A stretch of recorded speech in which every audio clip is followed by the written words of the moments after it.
টুনটুনি আর টোনা দুজন গল্প করতেছে।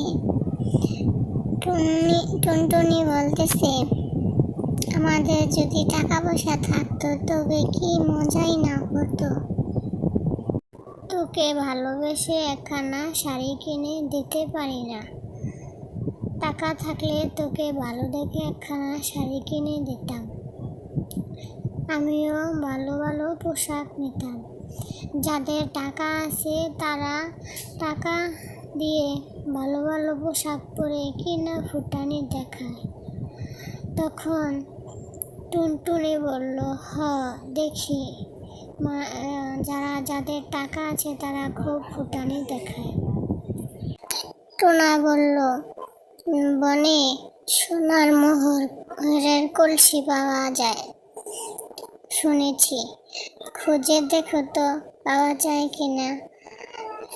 টোনা বাড়িতে থাকলো, টুনটুনি বনে গেল। বাড়ি পাহারা দিল টোনা। সে বাড়ির সব কিছু দেখে শুনে রাখলো। তখন টুনটুনি এ বন থেকে ও বনে, এ বন থেকে ও বনে ঘুরতে লাগলো। খুঁজতে খুঁজতে সে আর কিছুই পেল না। এক সময় দেখতে পেল যে একটা গাছের নিচে পেত্নী পড়ে আছে। গাছটা সরিয়ে দিল।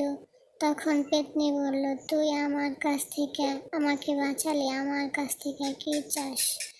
তখন টুনি বলল, আমার একটা বাচ্চা চাই। তখন পেত্নী টুনিকে বাচ্চা দিল। টুনি খুশি হয়ে গেল।